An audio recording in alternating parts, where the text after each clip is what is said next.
Nestle's Ever-Ready, the instant cocoa. Nestle's Quick for great chocolate milk. And Nestle's chocolate bars now present Space Patrol. High adventure in the wild, vast reaches of space. Missions of daring in the name of interplanetary justice. Travel into the future with Buzz Corey, Commander-in-Chief of Space Patrol.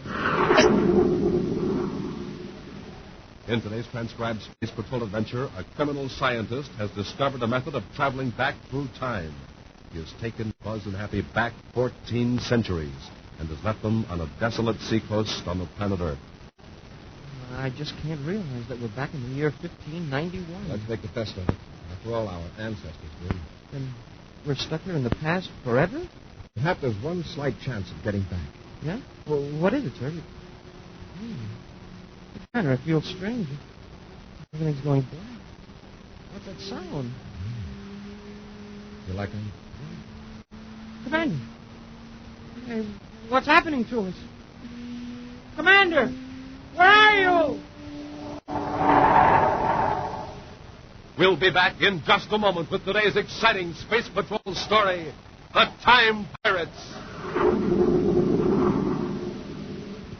What's new? Nestle's new. Nestle's what? Coconut. Nestle's new coconut bar. That's for me.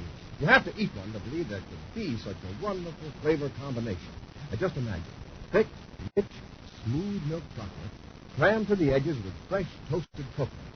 It's such fun to eat, too, because it gets crisper with every bite. Care to add anything to that, Hap? Hap, could that happen with you, please answer? Oh, golly, Commander, I'm sorry. You know what happens to me when you start talking about Nestle's new coconut bar? I just close my eyes and leave this planet. Yes, sir, I imagine I'm eating one right then and there. I can just taste that sensational, creamy, rich chocolate and all that super coconut. It's so crisp, so delicious, so... Oops, there I go. Well, that's the way it is, Commander.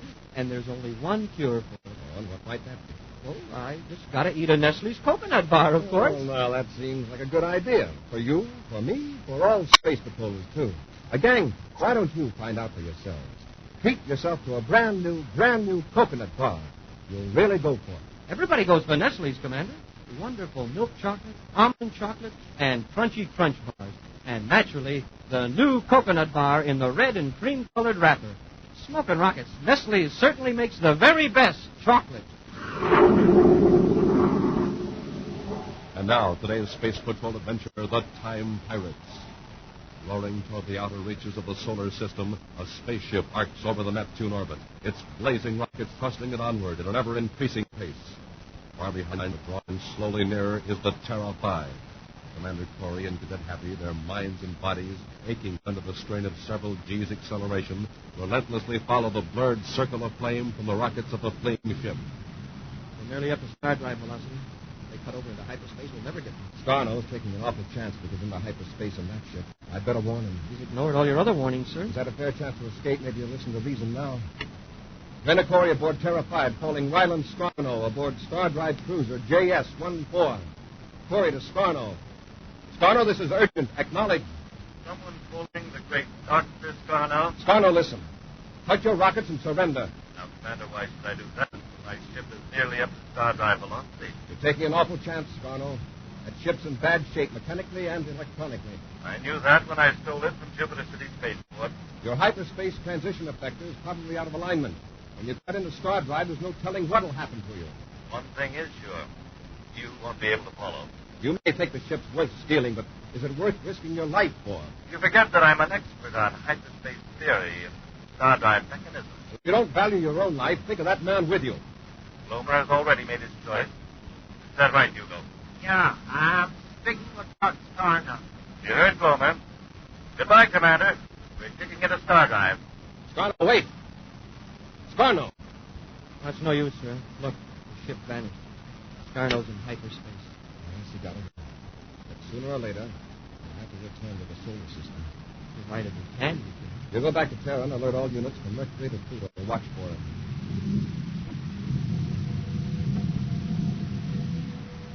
In the control compartment of the stolen Star Drive cruiser, Dr. Scarno and his assistant Hugo Glomer have blacked out as the ship makes the sudden transition from regular three-dimensional space into hyperspace. At last, Scarno regains his senses and shakes his companion. Now listen. We're coming out of Stardrive. Yeah. No, I can see streaks of light through the viewport. I'll set up the astrogation instruments.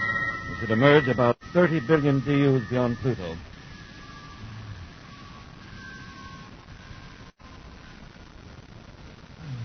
There's the sun, blazing off our starboard side. There's the Earth. I know it's the Earth. See? There's its moon. It can't be the Earth. On the wrong side of the sun this time of year. Your astrogation instrument must be off. Nonsense. We're not in hyperspace. Mars-type planet. It's 94 degrees off. I still say... Shut up, Hugo. Let me think. All those planets go off in the exact proportion of their periods of revolution around the sun. In hyperspace has no relation to ordinary space-time. Last time stood still while the solar system aged 6 months. Look at Earth. There's your proof. I don't understand. The Earth has gone halfway around its orbit. That's half a year.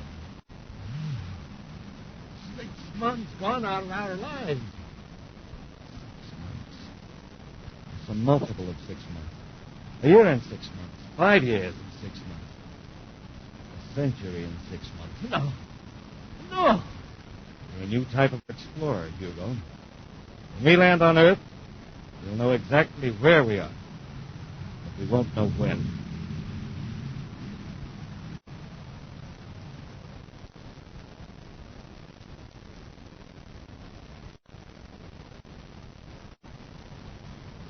There's no doubt about it now, Hugo.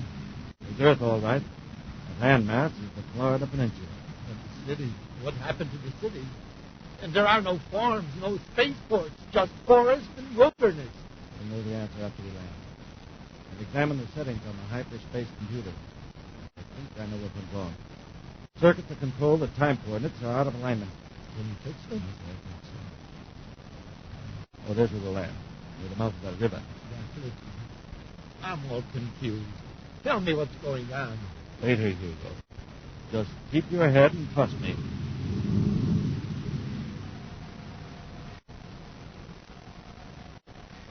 Buzz and Happy have returned to Space Patrol headquarters on Terra after their futile pursuit of Dr. Scarno. Scarno will probably try to contact some of his accomplices by hyperspace communications. Our monitoring stations notify us if any unidentified signals are picked up. Yeah, but we can't get a fix on Scarno from the hyperspace signal. And it'll probably be in code, too. We know he's alive. We may be able to locate his confederates and set a trap. I've already got a line on one likely suspect. Who, sir? Scarno's had dealings with a Phil Bristol, who operates a small private spaceport in the Andes Mountains in South America on the planet Earth. It's a good hideout, all right. This tie-in of Bristol with Dr. Scarno may be the break we need. First, we know that Scarno has given a spaceport to repair. And it does need repairs. Yes, immediately. In fact, Scarno may have set a hyperspace vector for Earth when he cut into Stardrive. Well, he may be at Bristol Spaceport right now repairing Star Drive controls. He isn't. There's a good chance he'll show up there very soon. Happy we're blasting off for Earth. Check up on Mr. Bristol. Meantime, Dr. Scarno and Hugo Glomer have landed their ship near the mouth of a river. Carrying empty water containers, they climb a grassy knoll that slopes down toward the sandy beach a quarter of a mile away. Look, Doc. I kept quiet all the time you were working on a hyperspace computer. Now, will you tell me what year we're in? I don't know whether your mind could stand the shock, Hugo. But first, let me assure you I've repaired the computer and the control mechanism. We can return to our proper period of time whenever we choose. All right. Let's have it. Remember you asked what happened to the cities of North America? They have not been destroyed. They have not yet been built. They are now in the latter part of the 16th century. We've gone back into the past? More than 1,400 years back. From the 30th century back to about 1591. But can we return? Are you sure you can get us back to the 30th century? What's the rush? We're safe here. Amanda Corey hasn't been born yet, and won't be for 14 centuries. Between the river, the sea, and those woods over there, we'll find plenty of fish and game to eat. Dr. Scarno, Hugo, Get down. Wait. Men in it. They're running toward the beach. Coming down the river? On the sea. Must be a ship out there. Why didn't we see it when we came in for a landing? We've been down 3 hours. Ship may have been hidden in the cove. Those men, what did they look like? They're dragging the rowboat up on the sand. See that ship? Stand with us. The rest of it is hidden by the cliff. Raise your head a little, Hugo, and you can see. Sailing ship. Naturally.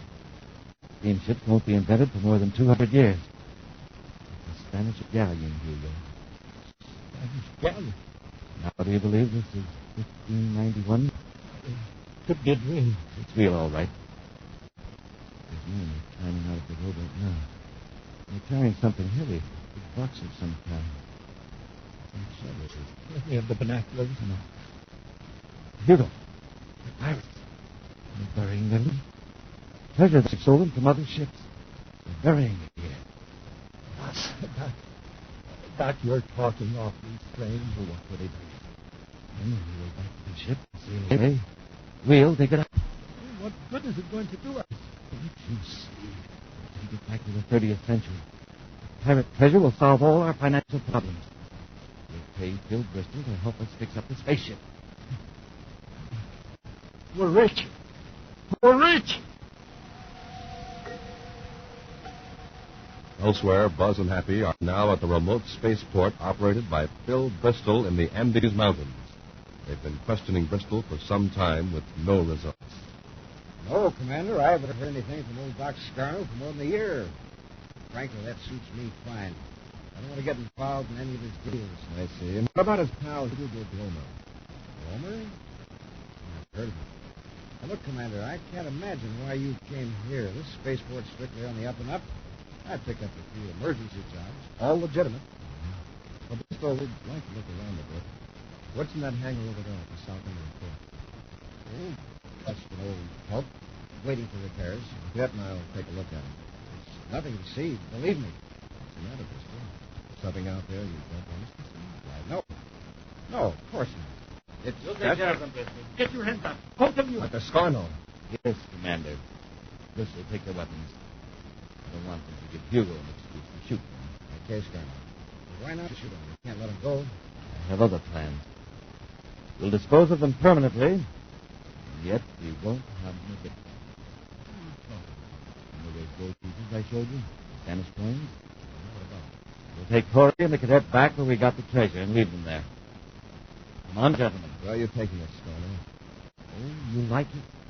The sun is warm and the sea is beautiful. And someday a ship may come along and take you aboard.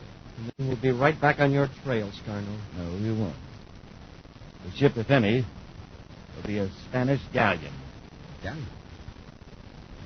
It'll be safe to be forever. We're going back 1,400 years. Being marooned, Corey, like the ancient pirates marooned their enemies. Marooned in time. We'll return to Space Patrol in just a moment. Say, do you recognize this sound? Why, that's somebody drinking Nestle's quick, Captain Toothfell. How can you be so sure, Tony? Easy. A drink has to be awful good to drink it down to the very last bubble like that. And Nestle Quick sure is. Why, it's so rich and chocolatey, it tastes just like those wonderful Nestle's chocolate bars. Well, I follow you there. Now, if a drink is hard to make, you usually drink it kind of slow, so it'll last longer. But that sound was somebody drinking fast. And on account of you can make yourself a glass of Nestle's Quick so fast, and start all over again. Us kids don't mind drinking it down in a hurry. So it had to be Nestle's Quick. Tony, you're absolutely right. Nestle's Quick is so quick. In fact, it makes itself. You just pour out your glass of cold milk. That's right, the milk comes first. Then add 2 teaspoons of rich Nestle's Quick, and down it goes, mixing all the way. You just give it a little swish with your spoon, and it's ready to drink. There's one more reason, Captain. Oh, what's that? Well, I've made that sound so many times myself, I know it by heart. Want me to show you? Shoot. Okay. I'll make my glass of Quick. Just add 2 spoonfuls my glass of milk. Now once around with the spoon, in with the straws, and here goes.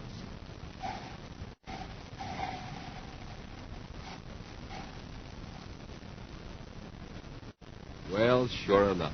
That's the happy drinking you get only when you get delicious Nestle's Quick in the bright brown and yellow can. Try some right away.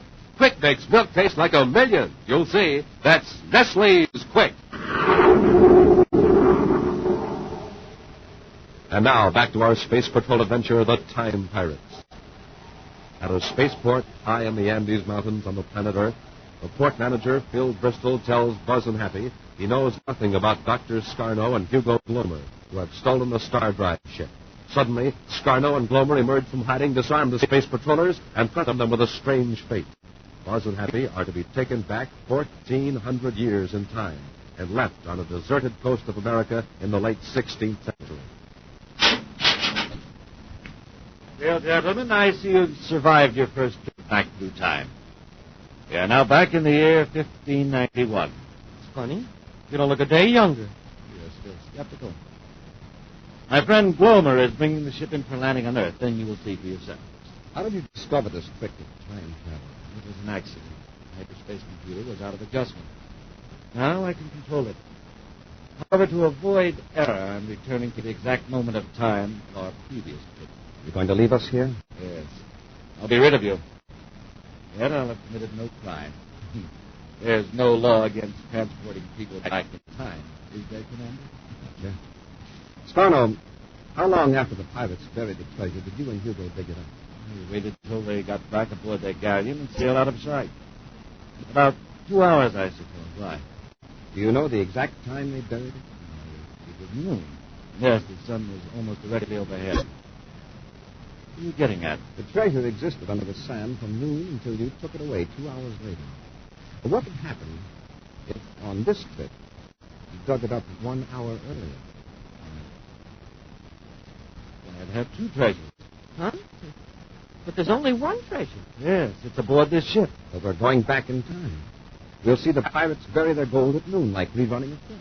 But this time we'll get there sooner. Beat ourselves to it, so to speak. We'll have two identical treasures. On second thought, it won't work. No, Scarno. It will. It's got to. But common sense... Common sense.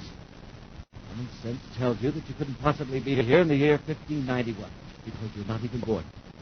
Still, you're here, aren't you? Well, yes, but there's only one of each of us. There isn't a Commander Corey here in 1591 and another Commander Corey up ahead in the 30th century. Trying to talk me out of my great idea. You want to dig up the treasure after I blast off so you can live like kings here in the 16th century. Well, I'll just kill that little scheme. Hugo and I will get the treasure again, and you two are going to help.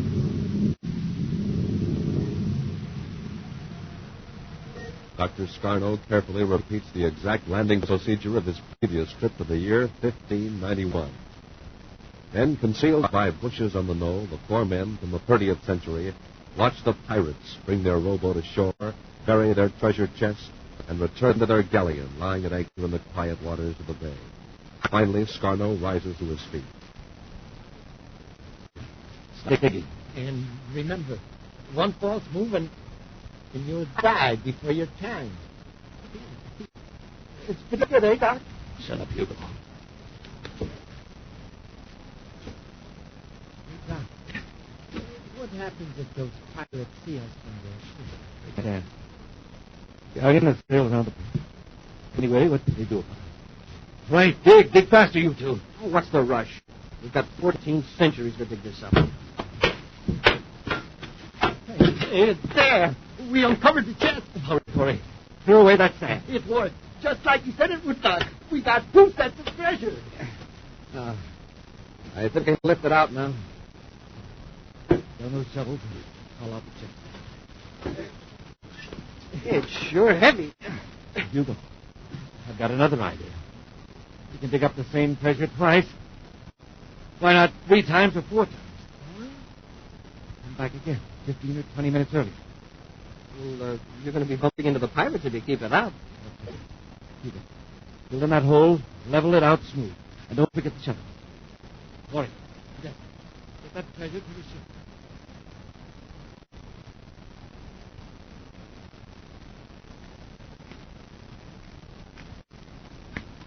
Hugo, unlock compartment 2. Put the chest in there with the other one. Well, hurry up. This thing isn't getting any lighter. Okay. All right, Corey. Take the chest in the compartment and set it down by the other treasure. Oh. Hey. What other treasure? Doc, look. The other chest is gone. What? That's impossible. Only you and I have the keys to this compartment. Hugo, what are you trying to pull? What do you mean? What am I trying to pull? Are you accusing me of stealing the gold? You didn't do it. Who did? I've got a notion that... Don't move, Corey. Still got you covered. Hugo, listen. Corey has just been waiting for us to get into a private scrap so he and the cadet can jump us. Well, where did you ever get an idea like that? In fact, he probably planned this whole thing. How could they? They were locked up in another compartment, except when they were with us on the beach. Corey's figured out some trick about this time travel effect. What is it, Corey? Where's the first treasure we dug up? Right here. Happy and I just set it down. It's the second chest. Look, one object can't be in two places in the same instant. The instant the ship returned to the year 1591, the treasure vanished from the compartment. And this time we dug up the same chest as before. Only half an hour sooner, that's it. Of course, if we took the chest ahead to the 30th century and left it there, and then came down... You got it. See, Scarno? Our spaceship is a time machine. If the gold isn't in the time machine, it couldn't return to 1591. It would stay in the future with Bristol. It's a possibility, Scarno. It's worth trying. If you thought this up so we take you back to the 30th century, you're mistaken. Corey, you and the cadet are staying here. Hugo, get them out of the ship. We're blasting off. Left behind on the desolate coast in the year 1591, Buzz and Happy watched the ship blast off into space on its strange journey into the future. Accepting their situation bravely, Buzz suggests they explore their surrounding and search for food. Right now, several hours later, the space patrollers walk along the wet sand of the water's edge. Since we haven't any weapons to hunt with, our best bet is to try to dig up some clams. Yeah. Looks like there are a couple of Robinson Crusoes over here. Let's try this spot. Let's start digging up. Why are you watching the sky? Oh, I'm looking for Scarno's ship. He ought to be back by now. Yeah, but turned here and blasted off again for you. Wouldn't we have seen him? Pat, when he returns, he'll have set his time selector to about noon at this day in 1591. To us, it's now 4 hours later. The arrival of the pirates, Scarno's return, and both events are past history for us. I just can't realize that we're back in 1591. I'll have to get used to it. Let's make the best of it. After all, our ancestors did. Then we're stuck here in the past forever? Stuck in the past now. It's our present. However, there's one possibility, one slight chance of getting back to the future. Yeah? Hey, you can explain. Everything's going bad. What's that sound? Hey, Commander. What's happening to us? Commander? Where are you?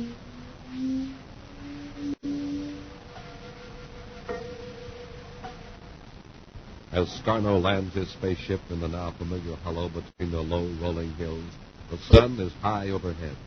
The Spanish galleon rolls gently at anchor in the bay, its pirate crew unaware that pirates of the future are waiting to steal their plunder. All right, Hugo, get the shovels out of the tool compartment. Okay, Doc. What time do we hit the beach this trip? 1 hour and 15 minutes past noon. You don't suppose there's any chance of Corey and the cadets spoiling our show? How could they? 4 hours into the future. They could no more interfere with us than you could change last week's weather. I see. You know, I have a feeling that this time it's going to work. The treasure we left with Bristol will stay in the 30th century. Now, we dig up the duplicate the pirates are about to bury. And we have 2 treasures. Yes, I know. I'll get the shovel. Get Scarno, Happy. I'll handle Hugo. Yes, sir.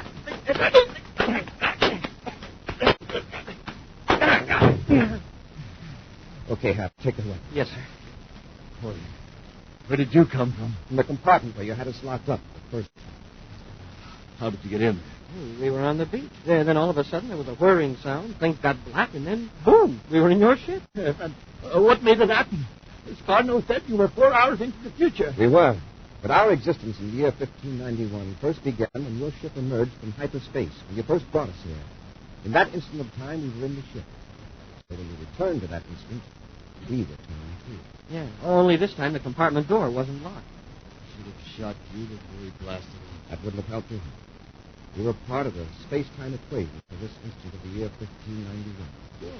As far as the 30th century is concerned, those pirates have been dead for hundreds of years. And yet, when you tune in on this day in 1591, there they are, real as life. On your feet, Scarno. You're returning to the 30th century to get your pal Bristol. Under Commander Corey's watchful eye, Scarno sets the hyperspace vector for a return to the 30th century. Landing at the spaceport in the Andes, Buzz leaves Happy in the ship to guard the two prisoners while he goes after Bristol. Now, just relax, boys. You'll have company in a few minutes. It's all your fault, Scarno. You were so smart. Look, Hugo, you're still in good shape. So we'll go to a criminal rehabilitation center for a while. When we come out, we'll still have the treasure we left with Bristol. Yeah? Will Corey let us have it? We'll have to. Pirates buried it, and we dug it up. True owners have been dead for centuries. It's ours by right of discovery. Oh, Commander, did you find Bristol? No, Happy's gone. And so is his ship. The treasure. What about the treasure? I checked the hiding place you told me about. It's gone. For Bristol? He double-crossed us. Now, don't worry about him. I'll find him. It'll be easy. Easy? Do you know where he's gone? No, but I know how to find out. How, sir? I'll tell you later, Hap. When they get these two characters back at Terra. Bristol, he's nothing but A pirate? Yes. That's a low-down pirate. An action preview of next week's exciting Space Patrol adventure in just a moment. Say, Space Patrollers, now's the time for a quick-me-up. Know what that is? It's a pick-me-up with Nestle's Quick. Yes, sir, when a fella's throat wants something cool and smooth, quick. Have some Quick. Quick is Nestle's wonderful chocolate powder that makes milk taste like a milk. In fact, it turns out chocolate milk with the same sensational flavor as your favorite Nestle's chocolate bar. That's real terrific chocolate. Rich, smooth, and plenty delicious. And Nestle's Quick is such a cinch because it practically makes itself. After you pour yourself a glass of milk, just add 2 spoonfuls of Quick. It starts to mix itself, and you just pump it along with a little stir. Then taste it. See if you don't agree with all us Space Patrollers. There's nothing like a delicious Quick Me-Up. Ask Mom to get you some Nestle's Quick in the brown and yellow can. And now, a preview of next week's exciting Space Patrol adventure. Buzz and Happy have entered a laboratory on the planet Mars to capture a criminal. With ray guns drawn, they advance toward their foe, who suddenly darts behind a high-frequency generator. He's trying to get out the door, Commander. After him, Happy, before he gets away. Yes, sir. I can't move. We're in a high-voltage field. Throw down your gun. I can't. Be with us again next week for the thrilling Space Patrol story, Voyage to the Future. Space Patrol, created by Mike Moser, starring Ed Kemmer as Commander Corey and Lynn Osborne as Cadet Happy, was written by Lou Houston, produced and directed by Larry Robertson, executive producer Helen Moser. Other players were Ken Mayer, Norman Jelly, Bela Kovach, and Tony Sides. Dick Dufeld speaking. This week's Space Patrol was brought to you by Nestle's Ever-Ready, the instant cocoa, Nestle's Quick for great chocolate milk, and famous Nestle's chocolate bars. This program is broadcast for Armed Forces overseas through the worldwide facilities of the Armed Forces Radio Service. Space Patrol came to you transcribed from Hollywood. This is ABC Radio Network.